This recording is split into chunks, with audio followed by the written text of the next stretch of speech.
A man's laughter, sharp and arrogant, cut through the polite murmur of the ballroom. That man was Marcus Vance, and he was pointing at his ex-wife. He was boasting to his new younger wife about the woman he'd left behind, a woman who looked to him as gray and unremarkable as the life he'd discarded. But then the laughter died in his throat. He watched as a man whose face was on the cover of Forbes, turned to his ex-wife, leaned in and shared a joke. And then Ilara, his quiet, mousy ex-wife, laughed. It was a sound he'd never heard from her, confident, bright, and utterly devastating. His world was about to end. The last box was labeled Kitchen, Misk. Ilara Vance née Taggart pressed the packing tape down with a sigh that seemed to draw the very last of her old life out of her lungs. The cavernous, minimalist foyer of the Pacific Heights mansion, his mansion echoed with her every small movement. For 10 years that echo had been her only companion, Marcus Vance. Her husband of a decade was not there. He was, as his text message had so curtly informed her, closing the biggest deal of his career in Maui. He was there with Chloe. Ilara had known about Chloe for 6 months. Chloe was 24, a wellness influencer whose primary wellness activity seemed to be posting filtered photos from the passenger seat of Marcus's black-on-black Range Rover. Marcus at 42 was captivated. He said Chloe was vibrant and alive, 2 words he had not used to describe Ilara in at least 5 years. The divorce papers had been served by a smiling courier at 9:15 a.m. on a Tuesday, along with a bouquet of lilies. Lilies, the flower of funerals. Ilara had to appreciate the cruel poetry. Marcus had been generous, he told her. He was letting her keep the small Art Deco condo they'd bought as their first investment, the one in Nob Hill, that he now considered a teardown. He was giving her a severance package, he'd called it, for her time, as if she had been an employee, not a partner. She had been the one who'd read every contract for Vance Capital, his boutique real estate firm. Her art history degree, with its focus on provenance and research, had made her unnervingly good at spotting the fakes, not just in art, but in legal clauses. She'd found the poison pill in the Harrison deal, the one that saved him $8 million. He'd celebrated by buying Chloe a Cartier love bracelet. The last time she'd seen him in person had been at his lawyer's office. He wore a crisp new Tom Ford suit, a deep charcoal gray that made his eyes look like polished stones. He was tan, his teeth aggressively white. "Look, Ilara," he'd said, leaning forward, all feigned sincerity. "This is for the best. You've been well. You've been unhappy for years." "Have I?" she'd asked, her voice hollow. "Of course. You're just not built for this." He gestured vaguely at the gleaming skyline of San Francisco. "The pressure, the ambition. It's a lot. You're more of a comfort seeker. And I've outgrown comfort." He'd reached across and patted her hand. It was the most condescending touch she had ever felt. "You'll be fine," he'd said. "You're getting the condo a good payout. You can, I don't know, take up pottery. Find yourself." Then came the line that would ring in her ears for a year. "I'm a shark, Ilara. I have to keep moving or I die. And you." He'd given her a sad, pitying smile. "You were dead weight. It's time I upgraded." The word upgraded hung in the air, sterile and cruel. He was upgrading to Chloe with her 500,000 Instagram followers and her complete lack of interest in anything that couldn't be hashtagged. Now standing in the empty foyer, Ilara picked up the box. The doorman, a kind man named Javier, who had watched her come and go for a decade, refused to meet her eyes. He helped her load the box into the trunk of her aging but reliable Volvo. Not the Range Rover, not the Porsche 911 he'd bought for them, but that she was never allowed to drive. As she drove away from the towering glass house, she didn't look back. She didn't cry. Not yet. She drove down the winding hill past the perfect manicured lawns and felt an emotion she hadn't expected.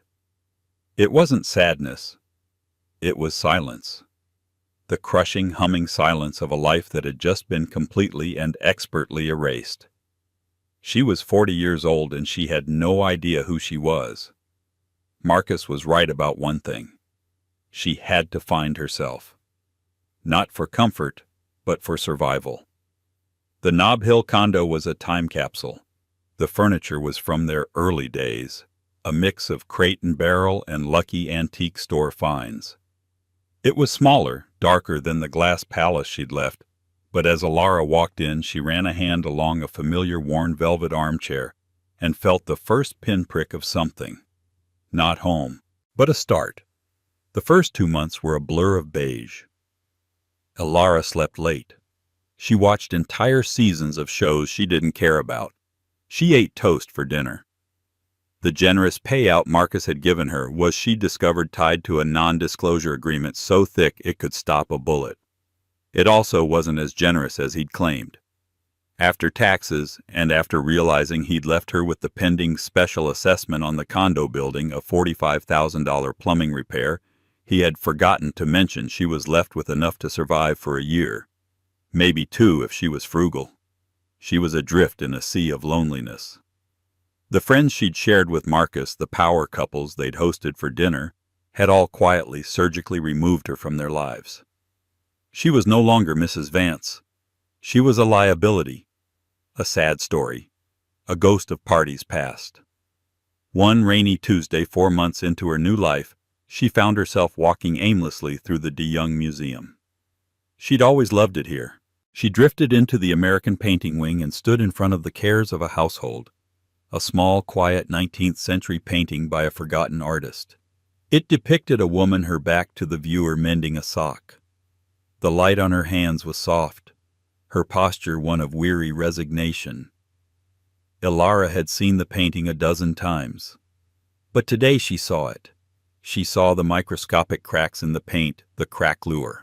She saw a tiny, almost invisible brushstroke of cobalt blue near the woman's thumb, a pigment that seemed anachronistic for the period. She went home, and for the first time in months, she opened her laptop for a reason other than streaming. She pulled up her old graduate school textbooks, logged into the private art databases she still miraculously had access to, and she began to work. She spent 3 days in a research fever, cross-referencing pigment analyses from other artists of the era, digging through auction records and reading obscure academic papers. On the 4th day, she wrote a polite, carefully worded email to the museum's chief curator, Dr. Eris Thorne. She introduced herself as an independent researcher, laid out her findings, and hypothesized that the painting was not from 1870, but was likely a very skilled 1920s forgery from the infamous Spanish forger school. She cited the cobalt blue, the specific pattern of the artificial crack lure, and an auction record from a Parisian house in 1923 that listed a painting with the same dimensions and a suspiciously vague provenance. She hit send at 300 a.m., her heart pounding. She expected no reply. She got one 2 hours later. "Dear Ms. Taggart," it read, "I am in my office. Can you be here in 30 minutes? A.T." Dr. Eris Thorne was a formidable man in his late 60s with a shock of white hair and eyes that missed nothing. He was also, Alara would learn, the uncle of Damien Thorne, the reclusive tech billionaire. Eris ran the Thorne Foundation's massive arts and antiquities division.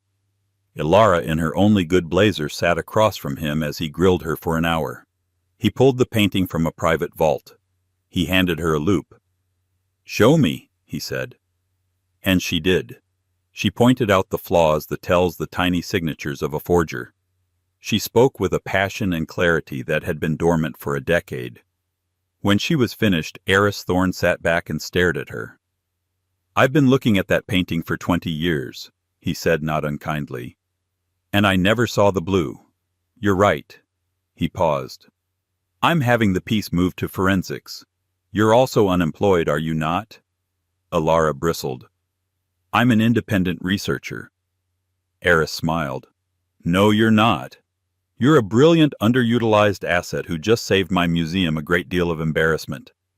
I have a backlog of authentication queries from my nephew's foundation. He buys impulsively. I need a second pair of eyes. Someone meticulous. Someone who likes to be right." He offered her a contract, not a salary. The pay was project-based.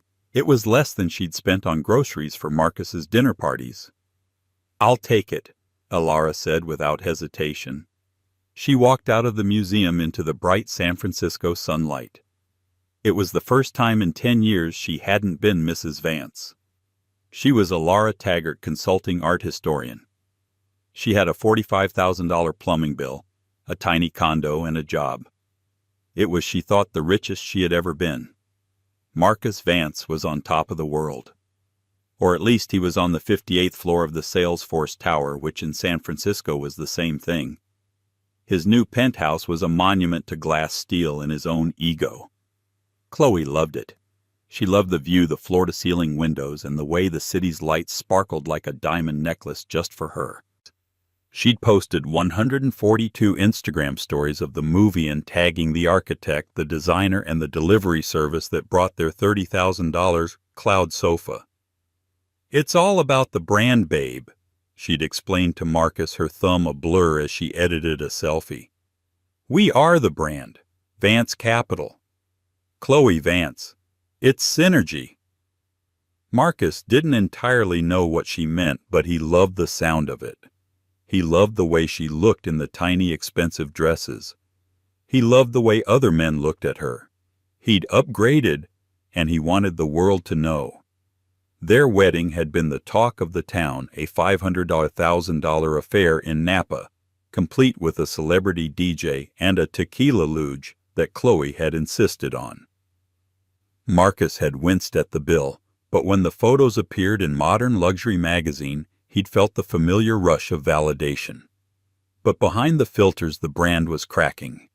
The synergy was expensive. Chloe's wellness brand was, as far as Marcus could tell, a bottomless pit for his capital. There were product launches for aura-cleansing facial mists retreats in Bali for her influencer friends, and a constant voracious need for new content, which translated to new designer wardrobes, new cars, and new exotic vacations. "Babe, I need the new G-Wagon. The black on black is my vibe. It's a write-off for the brand," she'd pouted. He'd signed the lease. "My friends are all going to St. Bart's for New Year's. We have to go. Think of the content," she'd insisted. He'd chartered the private jet. Meanwhile, Vance Capital was sputtering. The market was tight, and Marcus's shark instincts were proving to be flawed. Without Alara's cautious, meticulous eye, he'd rushed into 2 major deals. The first was a commercial development in the Presidio, a can't-miss luxury co-working space. He'd signed the loan guarantees, personally skimming the contract because he was late for a flight to Cabo. He'd missed the accelerated repayment clause tied to occupancy rates. Now, with the space half empty, the bank was calling. The second was a residential tower in a hot new area of Oakland. It turned out the area was hot because it was on an unremediated toxic waste site. The project was now a swamp of litigation. He found himself thinking of Alara at odd times. He'd be in a meeting and he'd miss the way she could sit in the corner silent and then later hand him a single-page memo summarizing every person's weakness and every flaw in the proposal. He'd be looking at a contract and the legal jargon would swim before his eyes. Chloe, when he'd asked her to look at a document once, had laughed and said, "Babe, I don't do boring. Let's order sushi." He was hemorrhaging money. The confidence he projected was a hollow shell. The boasting was no longer a celebration. It was a defense mechanism. He was terrified. He was working 80-hour weeks not to get ahead but to plug the leaks to maintain the illusion to fund the brand. One night he came home late, exhausted. The penthouse was dark save for the blue glow of Chloe's phone. She was in bed scrolling. "Hey," he said, shedding his jacket. "Tough day." "Mm-hmm," she replied, not looking up. "Did you see my new post, the one with the green juice? It got 20,000 likes. My agent says I'm this close to landing the new Body Firm protein powder sponsorship. Chloe, we need to talk about the Amex bill." She finally looked up, her perfectly sculpted brows furrowing. "What about it?" "Was it that Fendi bag?" "It was on sale, Marcus. It was practically an investment." "The whole bill, Chloe. It's a lot. We need to cut back." She sat up, the silk sheets pooling around her. "Cut back, Marcus? What are you talking about? We're Vances. We don't cut back." My brand. Our brand depends on this. Do you want people to think we're poor? The word hit him like a physical blow. Poor. It was the one thing he'd spent his entire life running from. No, he said, his voice hardening. Of course not. Forget I said anything. He went to the glass wall and looked down at the city. He felt trapped 58 floors in the air in a gilded cage of his own making. He needed a win. He needed to show everyone, Chloe included, that he was still the shark. That's when he remembered the Golden Gate Conservancy Ball. The biggest, most exclusive charity event of the year. Getting a table was impossible. It was the ultimate "I've arrived" statement. Chloe, he said, turning from the window, a desperate grin plastered on his face. Get your best dress. We're going to the Conservancy Ball. Ooh, she squealed, her phone forgotten. Babe, yes, I'll call my stylist tomorrow. Marcus pulled out his phone and navigated to the ball's website. A single table was $100,000. He looked at his dwindling line of credit. He winced and then he clicked purchase. It was a write-off, he told himself, for the brand. Elara Taggart was covered in grime. It was a fine chalky dust, a mixture of 18th century plaster and 21st century conservation solvent. She was sitting on a wooden stool in the basement of the Breton Gallery in Sausalito, painstakingly restoring the frame of a newly acquired Barbizon school painting. In the year since she'd met Dr. Eris Thorne, her life had transformed. Elara Taggart Authentication and Advisory was now a registered LLC. She'd moved from project-based work to a full-time retainer with the Thorne Foundation. She wasn't rich, not by Marcus's standards, but she was paying her own bills. She'd paid off the $45,000 special assessment in one lump sum. The day she'd wired the money, she'd felt a thrill more potent than any designer handbag Marcus had ever bought her. Her work was her life. She was a provenance detective. She tracked paintings from long-dead aristocrats to shadowy Swiss bank vaults. She uncovered forgeries, yes, but more importantly, she found lost art. She'd authenticated a forgotten Mary Cassatt sketch she'd found in a stack of amateur watercolors at a small New England auction. The find had made ArtNet news. Eris Thorne had become a mentor. He trusted her. He'd recommended her to other smaller clients. The owner of the Breton Gallery was one. Elara, Eris had said over coffee, "You're too good to stay in the basement. It's time you started circulating." "I circulate," she'd protested. "I was just at the archival library." Eris had laughed. "I mean circulating.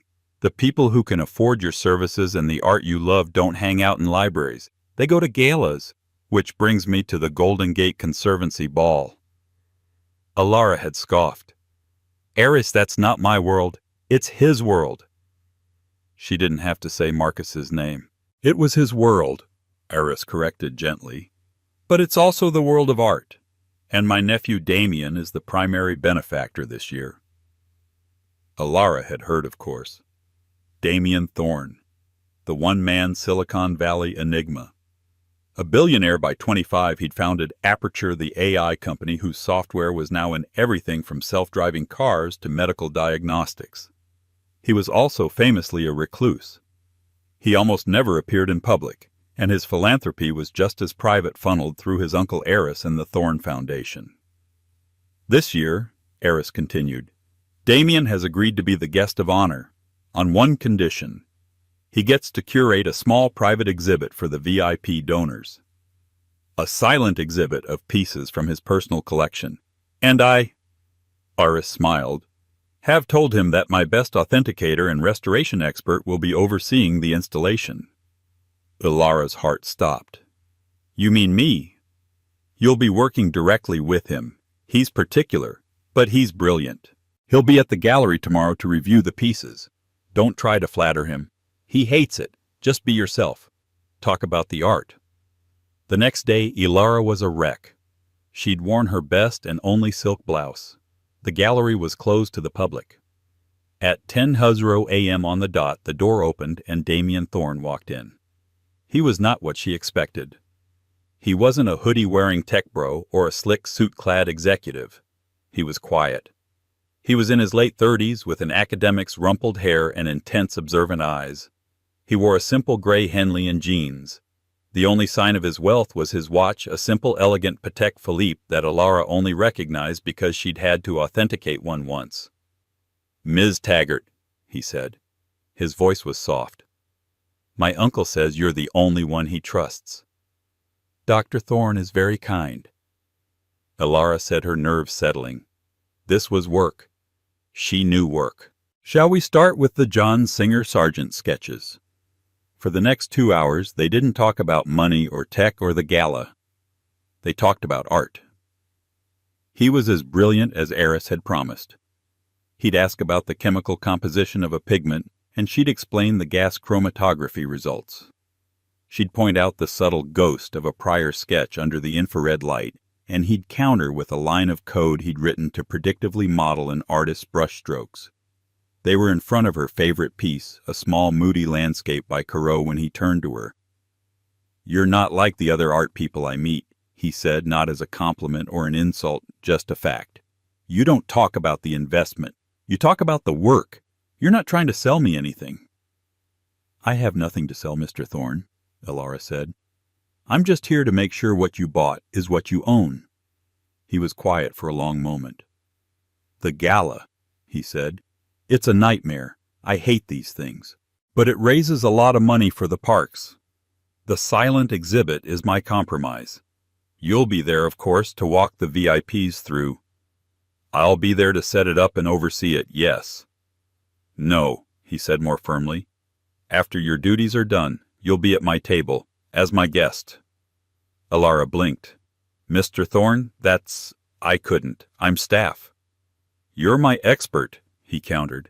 "And I want to continue our conversation about the Corot.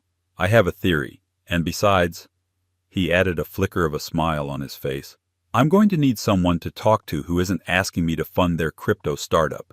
It's non-negotiable, Ms. Taggart." She looked at this quiet, intense man. "In that case, I'll need to find a dress." "My uncle's assistant can handle that," he said, already turning back to the painting, his mind moving on. "Now show me that brushstroke again." Alara smiled. She had an invitation. Not as a +1, not as dead weight, but as an expert. As Alara Taggart. The ballroom at San Francisco City Hall was a masterpiece of Beaux-Arts architecture, and tonight it had been transformed. Thousands of gardenias and white roses hung in fragrant garlands from the gilded balconies. The rotunda glowed under a soft golden light, and the murmur of the city's elite old money and new tech politicians and philanthropists filled the vast space. Marcus and Chloe Vance made their entrance at 8:15 p.m. fashionably late. Chloe was a vision in fire engine red. The dress was a couture piece from a designer Marcus had never heard of, and it was aggressive.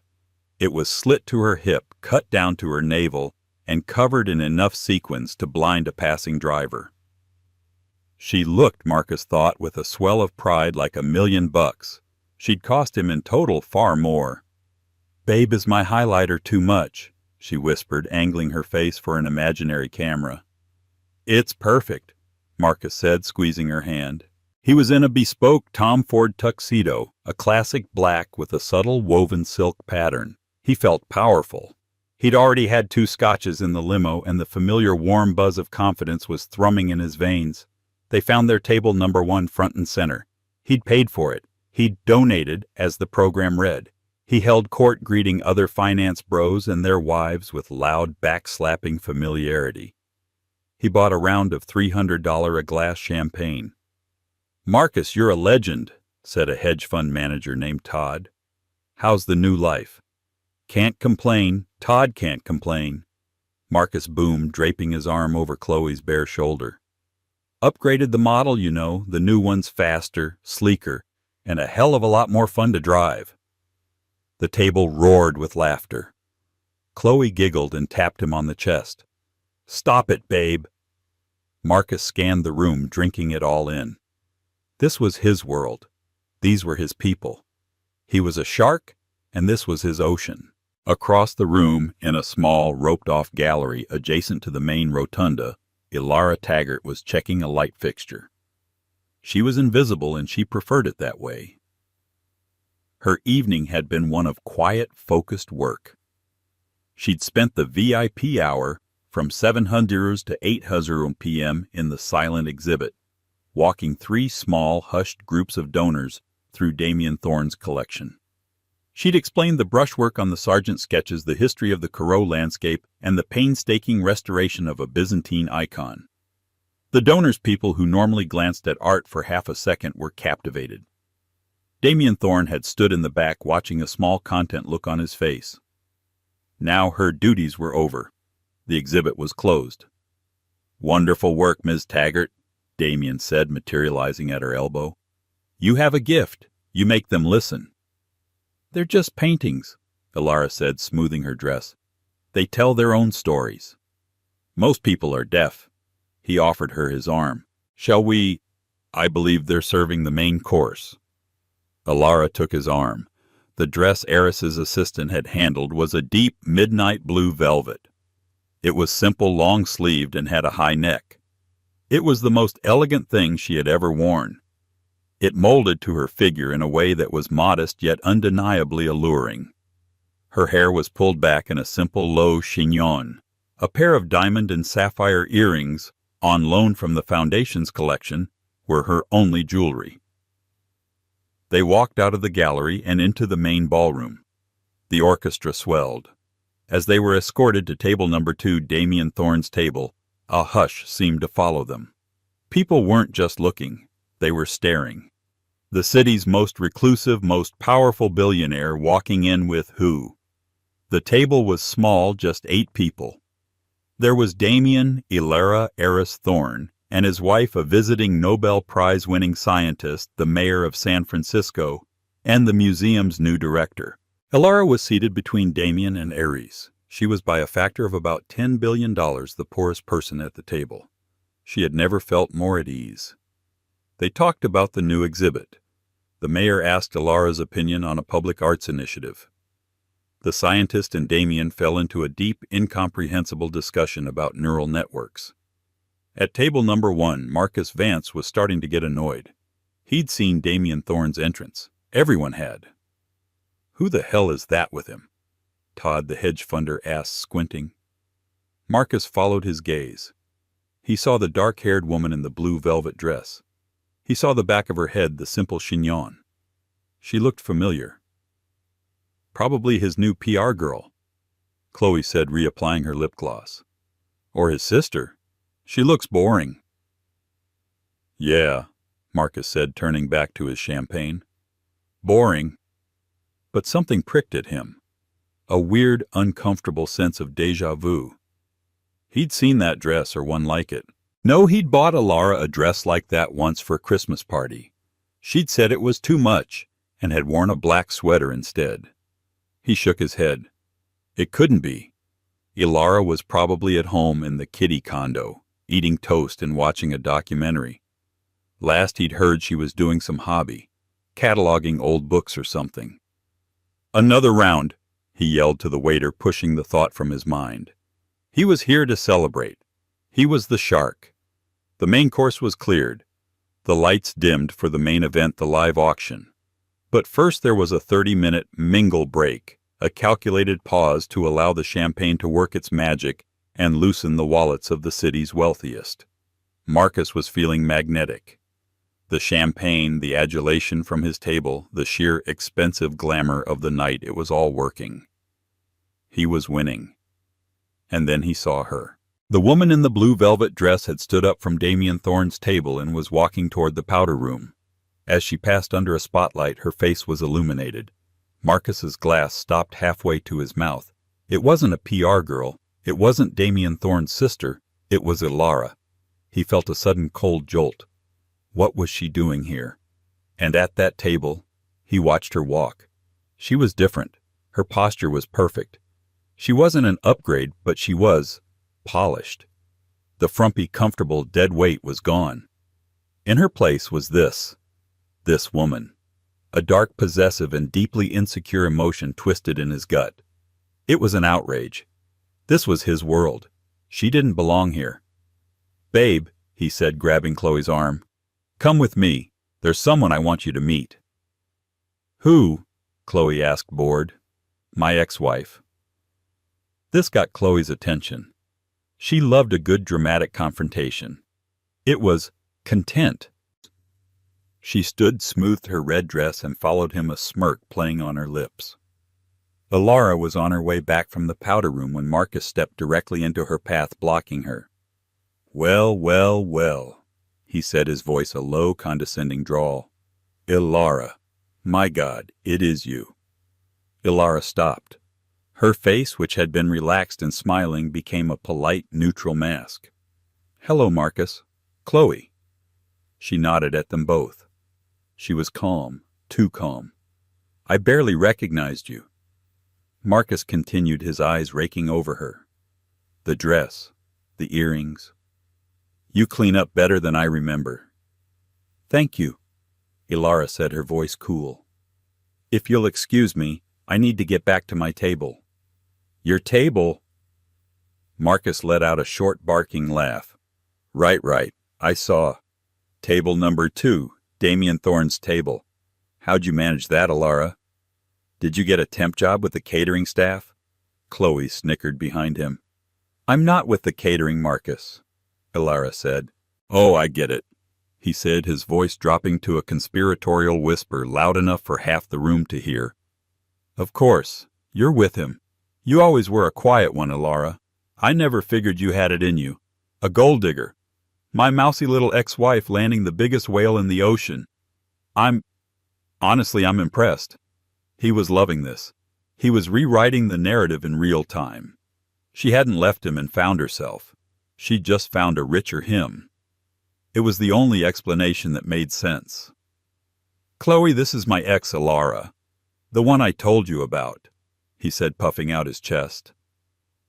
Alara, you've met my wife Chloe, right? We just got back from Mykonos. Our new penthouse is finally done. You should see the view. It's a bit out of your old price range, I'm afraid. But you, he winked, you seem to have found a new price range all your own. Good for you. Alara just stared at him. She didn't flinch, didn't cry, didn't get angry. She just watched him. This lack of reaction infuriated him. He wanted her to be jealous. He wanted her to be devastated. Marcus, Alara said, her voice dangerously quiet. You should stop talking. Why? He sneered. Am I embarrassing you in front of your new benefactor? No, a new voice said. A soft voice. Damien Thorne had walked up behind Alara. He hadn't come to rescue her. He'd come because she was late. Marcus froze. His blood, which had been buzzing with champagne and adrenaline, turned to ice water. The Damien Thorne. He was standing right there. Excuse me, Damien said, placing a gentle hand on Alara's back. Is there a problem here? Marcus went from predator to prey in a nanosecond. He plastered a sycophantic, terrified smile on his face. Mr. Thorne, sir, no problem at all. Just catching up with an old acquaintance. Marcus Vance. Vance Capital. He stuck his hand out. Damien looked at the hand for a second before reluctantly shaking it. His grip was brief, his hand surprisingly rough. Vance, Damien said, his eyes flat. Vance Capital. He tilted his head as if accessing a file. Right. You're the one who defaulted on the loan for the Presidio Heights deal. The world stopped. The music, the chatter. Marcus's heart. It wasn't a public fact. It couldn't be. He'd just missed one payment. He was in negotiations. I don't know what you're talking about. Marcus stammered, his face going blotchy and red. You don't? Damien asked, genuinely curious. My foundation was the primary lender on that project. We bought the debt from the bank last week. You didn't know. He turned to Alara. See, this is what Eris is always telling me. I need to pay more attention to the people side of the paperwork. Chloe, who had been preening, was now staring at Marcus, her face a mask of horror. Defaulted, she whispered. Mr. Thorne. Marcus was desperate. It's a simple misunderstanding. Elara wasn't with the catering, Damien said, cutting him off completely as if he'd already finished with him. She was curating the exhibit for my private collection. Her eyes are remarkable. Yes? Marcus seized on it. A remarkable decorator. She always had a knack for, pillows. This was the final fatal mistake. Damien looked at Marcus, and for the first time a flicker of emotion crossed his face. It was sheer unadulterated pity. Mr. Vance, Damien said, his voice suddenly sharp as a surgeon's scalpel. Elara is not a decorator. She is without question the finest art authenticator on the West Coast. Her work on the Cassatt provenance last month just saved my foundation, and by extension me, from a $20 million fraud lawsuit. He looked at Elara, and his entire face softened. She's not a gold digger, as you so charmingly put it. She's my new partner. The silence that followed Damien's words, new partner, was a living thing. It was thick, heavy, and suffocating. The orchestra, which had been playing a light Vivaldi, seemed to have tapered off its notes, dying in the vast, gilded rotunda. People weren't just staring. They were craning their necks. Waiters holding trays of champagne stood frozen, their professionalism momentarily forgotten. This was social death live and in public. Marcus Vance felt the blood drain from his face, leaving a cold, prickling sweat. Defaulted and fraud lawsuit were the two phrases that had been echoing in his nightmares for a month. To hear them spoken aloud here by this man was like a physical blow. He was a shark. Sharks keep moving. He had to attack. He looked at Elara, truly looked at her, and his terror curdled into a familiar dark possessive rage. She was the cause. She had done this. She had humiliated him. He seized on the one word he thought he understood. Partner. A desperate, ugly sneer twisted his mouth. He let out a choked barking sound that he intended as a laugh. Oh, he said, his voice a hoarse stage whisper. Partner. Right. Of course. I get it now. He looked from Damien's impassive face to Elara's calm one. I get it.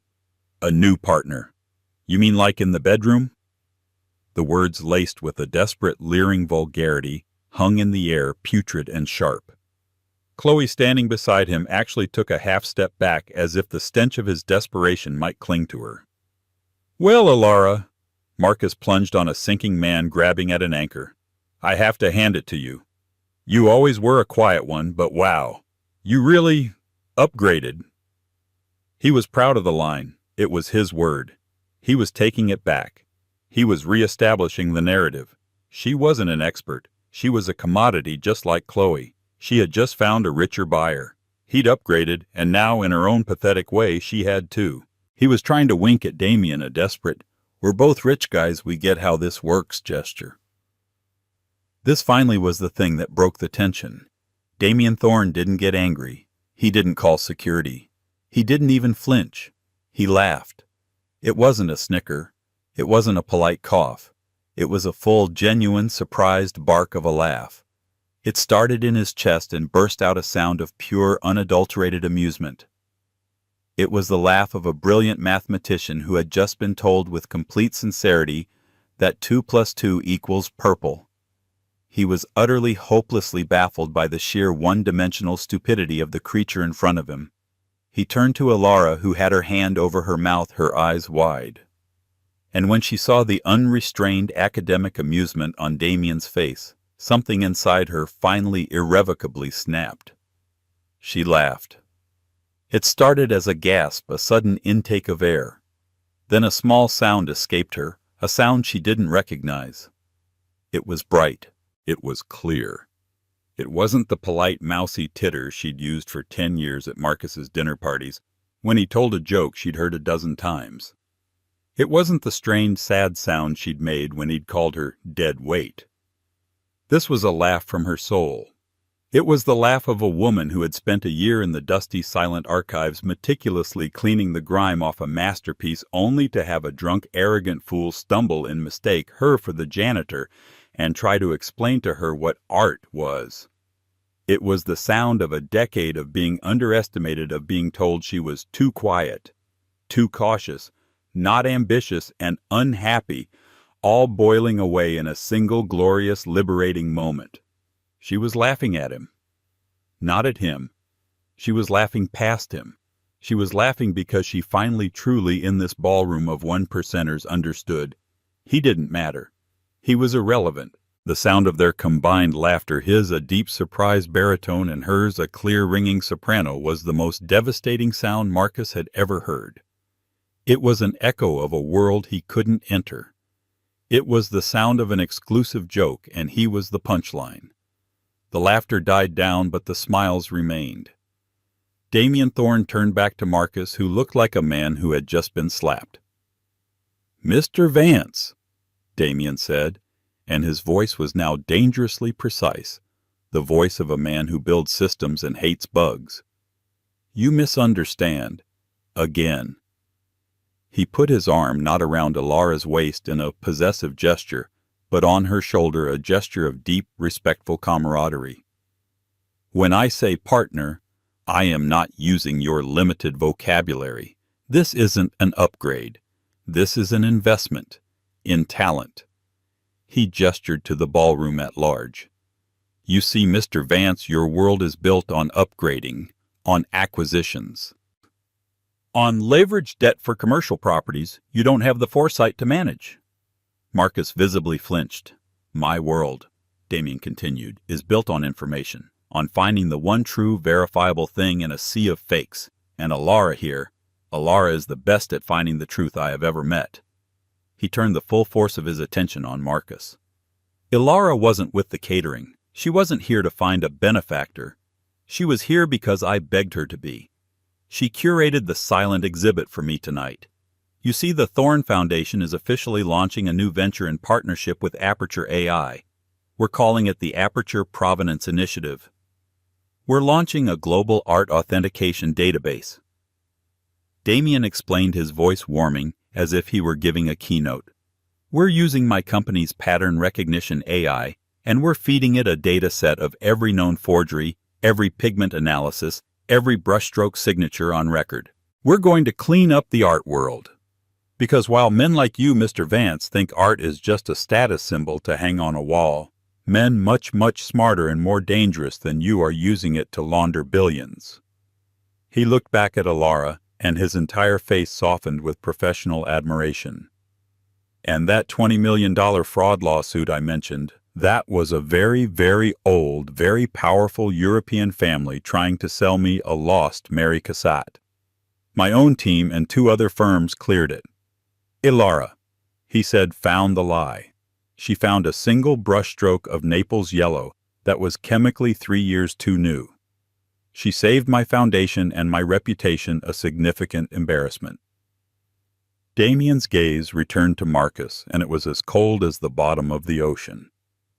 "So no, Mr. Vance, Ilara is not my bedroom partner. She is my business partner." He paused, letting the words land, letting the entire room absorb them. "But," Damien Thorne added, a final thin smile playing on his lips, "if you want to get technical, she's the CEO of the new initiative. I'm just the seed investor and tech advisor. So really, she's my boss. And a damn good one." He'd said it. He'd said the word. Boss. The antithesis of dead weight. Marcus Vance had no words. His mouth opened and closed. He was a shark, suffocating on dry land. His entire worldview, his entire sense of self-worth, had been systematically, publicly, and precisely dismantled in less than 3 minutes by a man who owned the code that ran the world, and by the woman he'd thrown away. Damien turned his back on him, a gesture of complete final dismissal. "Ilara," he said, his voice warm again, all business. "The auction is starting. That John Singer Sargent sketch you love, the one from the exhibit, is up first. The one you proved was not a sketch but a preliminary study for the Wyndham sisters' portrait. Maybe we can buy it for the new office." "I'd like that," Ilara said, her voice clear and bright. "We'll need to outbid the Getty, though. Their curator was eyeing it." "Then we'll outbid the Getty," Damien said simply. They turned shoulder to shoulder, a unified front, and walked away. The crowd, as if on cue, parted for them, and they moved through the ballroom already deep in a quiet, animated conversation about bidding strategies. They didn't look back. Marcus was left standing alone, a hollow statue in a Tom Ford suit in the middle of a ballroom. Chloe was still beside him, but she was unnervingly silent. He looked at her, desperate for an ally. "Chloe, babe, it's a misunderstanding. A cash flow issue. I can fix this." Chloe didn't look at him. She was looking at her phone. Her perfectly manicured thumb was frozen on the screen. "Chloe." A small ding sound, a notification, broke the spell. Chloe's head snapped up. She looked not at Marcus, but through him.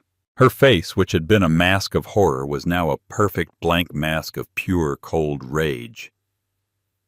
"Marcus," she said, her voice a deadly quiet hiss. "Babe, just let me explain. We'll go to the penthouse, My agent," Chloe said, her voice flat, "just texted me."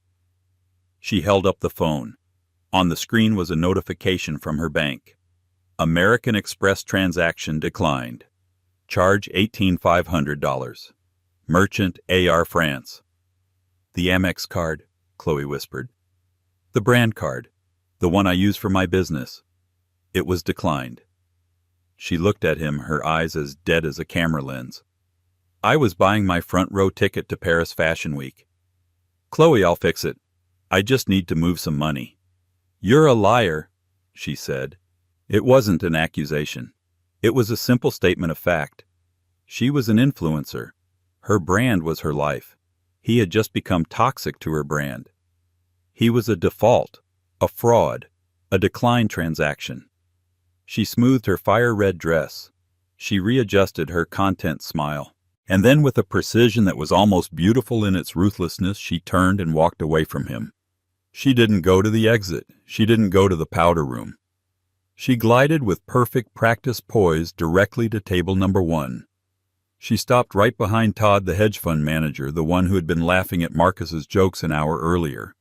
She leaned down and purred, "Todd, darling, I just had the worst thought. We don't have a single selfie together tonight. Can you believe it?"